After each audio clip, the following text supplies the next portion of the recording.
This channel does not promote any violent, harmful, or illegal activities. All content provided by this channel is meant for an educational purpose only. Barasat Lok Sabha কেন্দ্রের মতুয়া ভোটাররা যারা এতদিন সিএতে আবেদন করেননি, যদি ধরেও নি যে তৃণমূল নেত্রীর কথায় তাদের মনে একটু সন্দেহ তৈরি হয়েছিল, এবার কি করবেন? এবার কি হবে? মতুয়াদের মনে সিএ নিয়ে যে জিজ্ঞাসা চিহ্নটা মমতা বন্দ্যোপাধ্যায় বসিয়ে দিয়েছিলেন, সেটা থাকবে না থাকবে না, এবার মুছবে কি মুছবে না? একসময় অনুপ্রবেশের অভিযোগ তুলে সংসদে কাগজ ছুঁড়েছিলেন মমতা বন্দ্যোপাধ্যায়। সেই মমতা বন্দ্যোপাধ্যায়ের বিরুদ্ধেই কিন্তু অনুপ্রবেশ রুখতে অসহযোগিতার অভিযোগ লাগাতার তুলে যাচ্ছে বিজেপি। বলছে অনুপ্রবেশকারী আর শরণার্থীর ফারাক নাকি ইচ্ছে করে গুলিয়ে দিয়েছে তৃণমূল। একটা কথা ভীষণভাবে জানতে ইচ্ছে করছে, জানেন তো, এই সমস্ত ভিন্ন ধর্মী বিভিন্ন প্রচারের মধ্যে দিয়ে, যেখানে কেউ এই সিএর মাধ্যমে নাগরিকত্ব পেয়েছেন, এটাকে বিরাটভাবে তুলে ধরে বিজেপি লোকের কাছে নিজেদের কথা রাখার কথাটা প্রচার করছে, যেখানে তৃণমূল তারা বিজেপির বিরুদ্ধে নানা রকম অভিযোগ তুলছে। এগুলোর মধ্যে মনে হচ্ছে মানে এই বাংলায় মতুয়াদের কাছে সিএ মানে যদি স্বপ্ন হয়, মতুয়া নয় যারা, তাদের কাছে সিএ যদি বঞ্চনা হয়, তাহলে রাজনীতিতে সিএ মানেটা কি? এটাই তো শুনছি চারপাশে। এই তো দুটো অপশান, কারোর কাছে স্বপ্নপূরণ, কারোর কাছে বঞ্চনা বা ভবিষ্যৎ বঞ্চনার রাস্তা। তাহলে রাজনীতিতে সিএ মানে কি? ওটা কি আসলে অনন্ত সম্ভাবনা?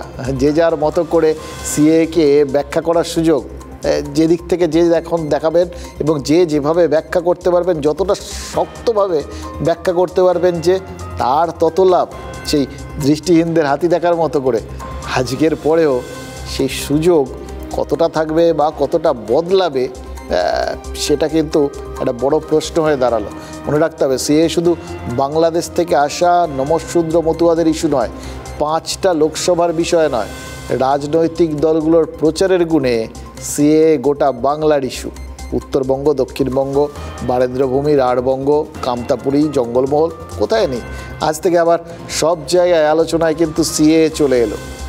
একটাই প্রশ্ন এর মধ্যে আবার মনের মধ্যে খচখচ করছে, জানেন তো, শুনছিলাম সব মিলিয়ে প্রায় 200 জন আবেদন করেছিলেন সিএ সুযোগ নিতে।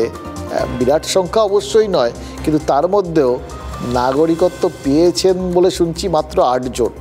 বাকিরা কবে পাবেন? আর যদি সরকার তাদের কাগজপত্র দেখে সন্তুষ্ট না হন, তাহলে কি হবে বলুন তো?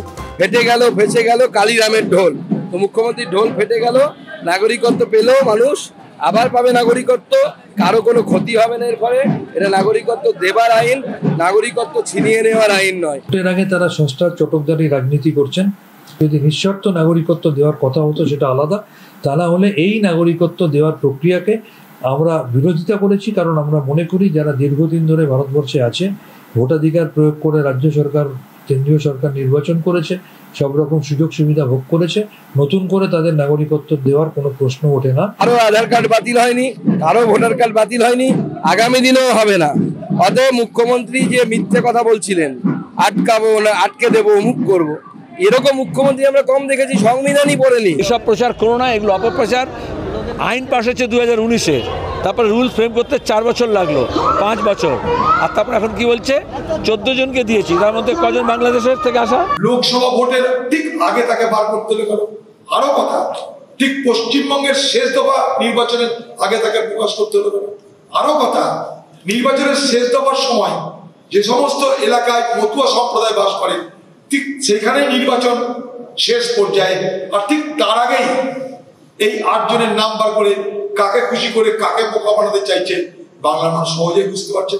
অধীর চৌধুরী প্রশ্ন তুলেছেন যে শেষ দফা ভোটের আগে কেন নাগরিকত্ব দেওয়া শুরু হলো, আর কেন সেটা হলো সেটা নাকি বাংলার মানুষ বুঝেছেন। বোঝাই যাচ্ছে যে প্রদেশ কংগ্রেস সভাপতির সাধারণ মানুষের বোধ বুদ্ধির ওপর অগাধ ভরসা আছে, সচরাচর রাজনৈতিক নেতাদের যেটা থাকে না আর কি। দেখুন, লোকসভা ভোট ঘোষণা হয়েছিল 18ই মার্চ, আজ 30শে মে।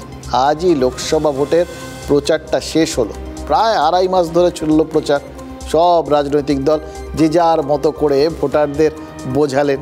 এবার ওই যদি অধীর চৌধুরীর কথা ধরেন, মানে যেরকম তার ভোটারদের বোধ বুদ্ধির ওপর ভরসা, সেটা ধরলে বলতে হবে যে যা বুঝিয়েছেন সব সাধারণ মানুষ বুঝে গেছেন, ভোটাররা বুঝে গেছেন। এবার যে যা বুঝিয়েছেন সবই যদি বুঝে থাকেন তাহলে মনের ভেতরে তো এখন রায়ট লেগে গেছে, এটাও বুঝতে পারছেন। গতকাল ভাঙড়ে দাঁড়িয়ে শুভেন্দু অধিকারী বলে এলেন যে সেখানকার মানুষ সিপিআইএমের থেকে আইএসএফকে বেশি ভোট দেবে। আর আজ সেই একই মানুষ বসিরহাট লোকসভা কেন্দ্রের প্রচারে গিয়ে কি বললেন? বললেন তৃণমূলকে বাদ দিয়ে যাকে খুশি ভোট দিন। এই যাকে খুশির মধ্যে যেমন বিজেপি আছে তেমন আইএসএফও আছে, আবার তেমনই তো ওই লোকসভা আসনে সিপিআইএমের যে প্রার্থী নিরাপদ সর্দারও তো রয়েছেন। তাহলে ভাঙড়ে যে সিপিআইএমকে শুভেন্দু অধিকারী খাটো করলেন, সেই সিপিআইএমকে বসিরহাটে গিয়ে গাছে তুলে দিলেন কেন? অধীর চৌধুরী যতই বলুন যে ওই বললাম জনতা সব বোঝে, শুভেন্দু অধিকারীর এই দ্বিমুখী কৌশলটা কি সাধারণ মানুষকে একটু ধাঁধায় ফেলে দেওয়ার পক্ষে যথেষ্ট না? বললাম না, সবাই যা যা বোঝালেন সেগুলো সবাই যদি বুঝিয়ে যেতে শুরু করেন সবটা পুরোটা, তাহলে তো মনের মধ্যে রায়ট লেগে যাবে। দ্বন্দ্ব, দ্বিধা এ সমস্ত থেকেই তো সংশয় তৈরি হয়। নাকি লড়াইয়ের মাঠটা ছোট করে দিতে চাইলেন শুভেন্দু? দেখুন, বসিরহাটে সংখ্যালঘু ভোট রয়েছে 44%। শুভেন্দু অধিকারী জানেন যে তৃণমূলের এই সংখ্যালঘু ভোট ব্যাংক সেটা 19-এ অটুট ছিল, এবারও সেটাকে ধরেই তৃণমূল এগোচ্ছে। তৃণমূলের সেই স্থায়ী আমানত ভাঙতেই কি নিরাপদ সর্দারকে ব্যবহার করলেন বিরোধী দল নেতা? আমার মনে হয় এই সম্ভাবনাটাই শুভেন্দু অধিকারীর মাথায় ঘুরছে বেশি। যদি ওই জায়গাটা একটু ভাঙন ধরানো যায় তাহলে বাকিটা তো তাদের নিজেদের প্রচারের গুণে তারা করে ফেলবেন। শেষবেলার প্রচার তো, তাই একটু জাস্ট সাসপেন্স তৈরি করে দিলেন। প্রচুর মুরব্বী হাজিরা হাতে মিলালেন, বলছে দোয়া করছি আপনি ন্যায়ের পথে আছেন। আমি বললাম কোথায় ভোট দিবেন আমি বলবো না, আমরা ভোট দেওয়ার ব্যবস্থা করছি, আপনারা চোরেদের বাদ দিয়ে। চোর তো সবাইকে জানে। অবাক জলপান মনে আছে সুকুমার রায় সেই ছোট গল্পটার মধ্যে কত বড় একটা শিক্ষা ছিল বলুন তো? এক তৃষ্ণার্ত পথিক সামান্য একটু জল খেতে চেয়েছিল, আর সেটা চাইতে গিয়ে কি দশা হয়েছিল তার মনে আছে নিশ্চয়ই। গরমের দুপুরে এক তৃষ্ণার্ত পথিক জলের খোঁজে সব্বার কাছে যাচ্ছেন, জল চাইছেন, আর পাচ্ছেন জলের বদলে হাজারো জ্ঞান। যেমন ধরুন, তৃষ্ণার্ত পথিক কাউকে জিজ্ঞাসা করলেন, দাদা একটু জল পাই কোথায়? উত্তরে কেউ বললেন জল পাই নেই, তবে আম দিতে পারি। কেউ আবার জলের সাথে ছন্দ মিলিয়ে সজল, কাজল এরকম সব শব্দ শোনালেন। কেউ আবার জলের প্রকারভেদ বুঝিয়ে ছাড়লেন। কোন জল বিষাক্ত আর কোন জল পানীয় সেটাও বুঝিয়ে দিয়েছিলেন কেউ, কিন্তু তৃষ্ণা মেটানোর জলটুকু কেউ দেননি সেই পথিককে। এইটাই কোথাও গিয়ে তার যেন আমাদের সাথে মিল পেয়ে গেলাম। আরও অনেকের সাথে মিল পেয়েছি, বলবো সেটা। ওই যেভাবে খাবার জল আর বিষাক্ত জলের তফাৎ বুঝিয়েছিলেন জল না দিয়ে, ঠিক সেরকম পরিস্থিতিতেও কেউ আছেন জানেন তো। এমনিতে মানে যারা প্র্যাকটিক্যালি আছেন তাদের কথায় পড়া বলবো, কিন্তু এই মুহূর্তে যাদের কথা বলবো তারা আপনার আমার মতো সাধারণ মানুষ, ভোটার। আমাদের তো বেসিক কিছু নিড আছে, আমরা চাই, আমরা ওই তৃষ্ণার্ত পথিকের মতো আমরা চাই যে আমাদের যে কিছু জিনিসগুলো একটু নেতারা চিন্তা ভাবনা করে দেখবেন। আলু, পটল, সবজির দাম কমবে, একটু চাকরি বাকরির সংস্থান হবে, একটু চিকিৎসা ঠিকঠাক পাবো, ব্যাস, এর বেশি আর কি চাই? এই বেসিক ডিমান্ডগুলো পূরণের জন্যই তো তৃষ্ণার্তের মতো বসে থাকি আমরাও। সেই সব আশা পূরণের জন্যই তো ভোট দিই সবাই। ভোটের আগে যে গত 2.5 মাস ধরে এত ভোট প্রচার শুনলেন, সব রাজনৈতিক দলের হাজারো নেতানেত্রীর অসংখ্য প্রতিশ্রুতি শুনলেন, ভেবে দেখুন তো বেসিক নিড পূরণের কোনো দিশা কি পেলেন? এই যেগুলো বললাম ছোট ছোট চাহিদা, সেগুলো পূরণের কোনো দিশা তারা দেখালেন? বরং যেগুলোর জন্য আমাদের এতদিনের অপেক্ষা সেই সবগুলোকে বাদ দিয়ে অন্য বাকি সব কিছু আমরা শুনে ফেললাম। এবার এটা হচ্ছে ভোটের বাজারে আমাদের অবস্থা। আর যাদের প্র্যাকটিক্যালি ওই অবাক জলপানের মতো অবস্থা, তারা কারা জানেন? তারা হচ্ছে শিলিগুড়ির মানুষ। সেখানে যেটা ঘটছে সেটাকে অবাক জলপান না বলে বলা উচিত হতবাক জলপান। জলের আকাল মেটাতে ওখানে জলের একটা কষ্ট তৈরি হচ্ছিল, ওখানে তিস্তার জল সেটাকে বন্ধ রাখা হচ্ছিল কিছুদিনের জন্য। তো একটা আকাল হবে এটা জানতাম আমরা, আকালটা তৈরিও হয়েছিল। সেটা মেটাতে একটা উপায় বের করেছিল শিলিগুড়ি পুর নিগম। মহানন্দার জল পরিশুদ্ধ করে গত 15 দিন ধরে শহরবাসীকে পানীয় জল হিসেবে সরবরাহ করা হয়েছিল। শহরবাসী বেসিক এই নিডটা পূরণ হওয়ায় খুশি হয়েছিলেন। ছোট্ট চাহিদা, জল সবাই চায়, কিন্তু 15 দিন পর জানানো হলো যে জলটা এতদিন খাওয়ানো হয়েছে 15 দিন ধরে সেটা দূষিত। এখন নাকি জলের হাহাকার চারপাশে যেরকম রয়েছে সেটা তো আছেই, তার সঙ্গে ওই দূষিত জল খেয়ে কী হবে সেই নিয়ে সবার দুশ্চিন্তায় ঘুম উড়েছে।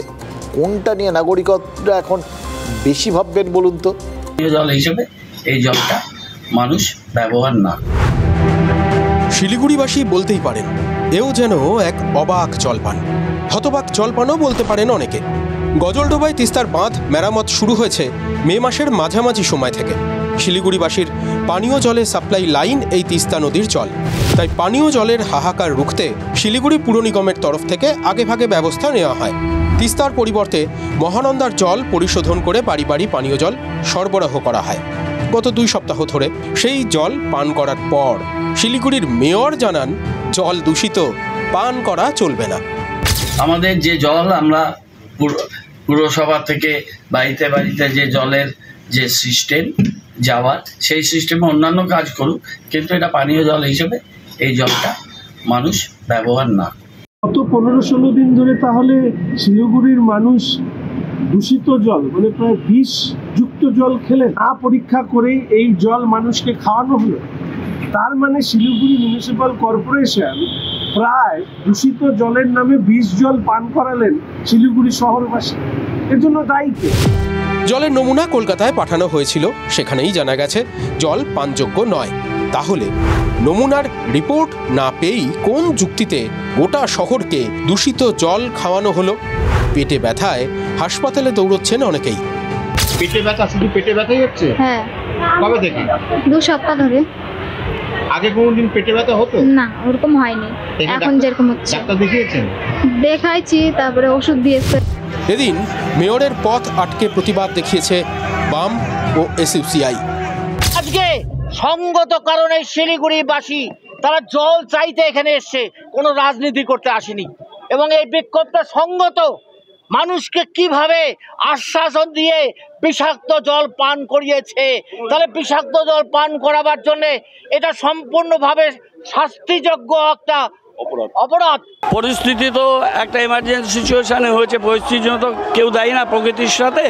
সেটাকে নিয়ে যদি যারা রাজনীতি করে অতি দুর্ভাগ্যজনক। সব থেকে শুনে মনে হচ্ছিল একটা কথা আছে না, ভিক্ষে দিতে হবে না কুকুর সামলান, এই ব্যাপারটা প্রায় সেরকম। এখন জল চাই না, আর দূষিত জল খেয়ে যাতে কিছু না হয়, মানে দিন 15 মহানন্দার দূষিত জলকে শিলিগুড়িবাসী কিন্তু বলতেই পারেন যে দূষিত জলের থেকে হয়তো জল না খাওয়াই ভালো ছিল। তবে জল ছাড়া তো জীবন বাঁচে না। পানীয় জলটা বেসিক নিড, সেটাই অমিল। পানীয় জলের মতোই আরও একটা বেসিক নিড আছে জানেন তো, সেটাও এই মুহূর্তে কোথাও গিয়ে অনিশ্চিত ওই শিলিগুড়িবাসীর জীবনে মনে হচ্ছে, জীবনের নিরাপত্তা। এখানেও তো বেশ চাপে রয়েছে। সাম্প্রতিককালে নাকি বারবার নাগরিক সুরক্ষা নিয়ে সরব হতে হয়েছে শিলিগুড়িকে। জমির বৈধ কাগজপত্র থাকা সত্ত্বেও একদল মাফিয়া জোর করে জমি দখল করে নিচ্ছে।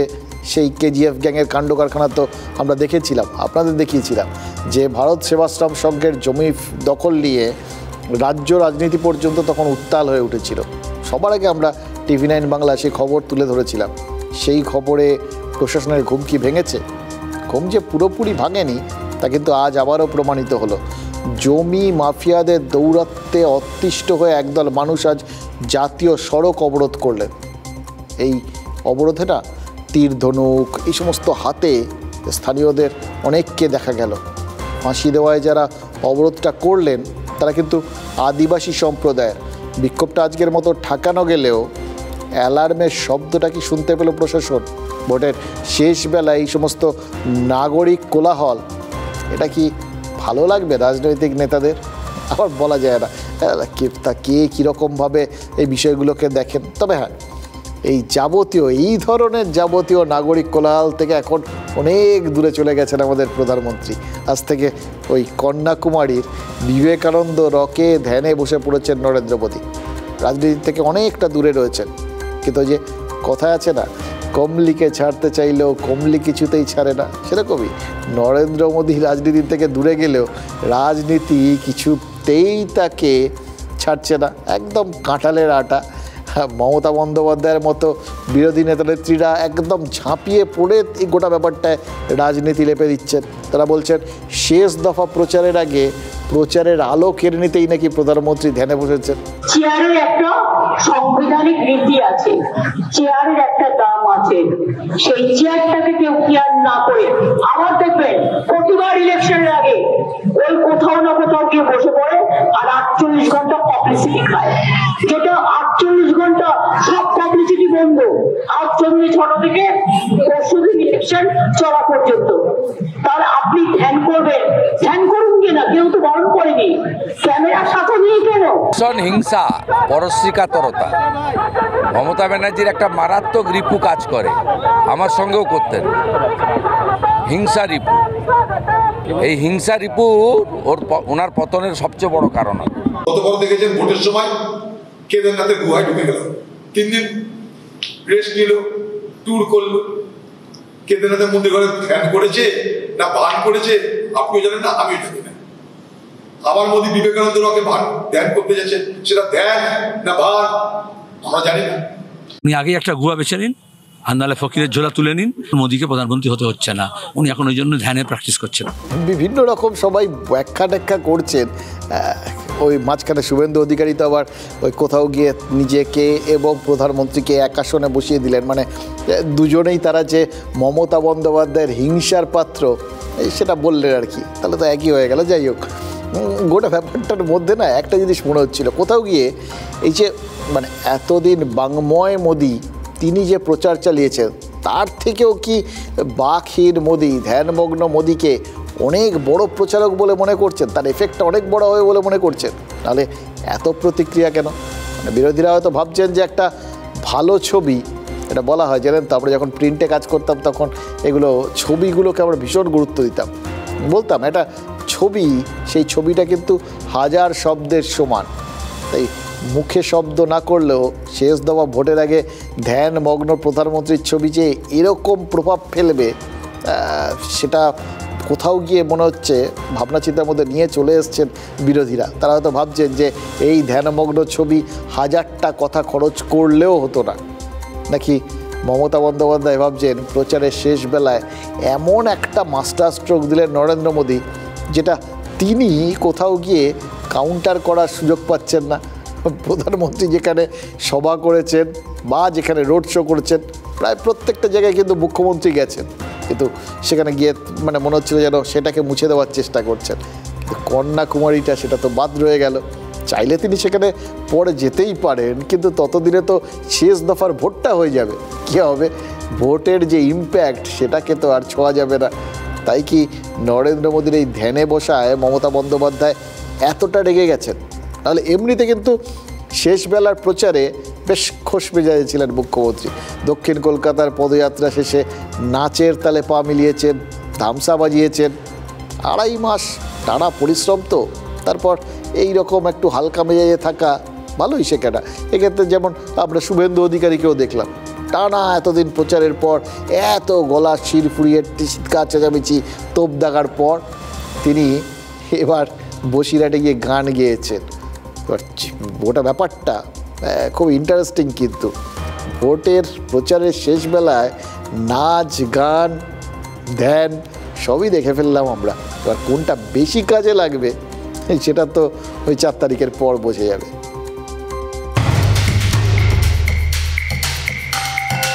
মুক্ত কর ভয়, মুক্ত কর ভয়, আরে বলছেন না কেন?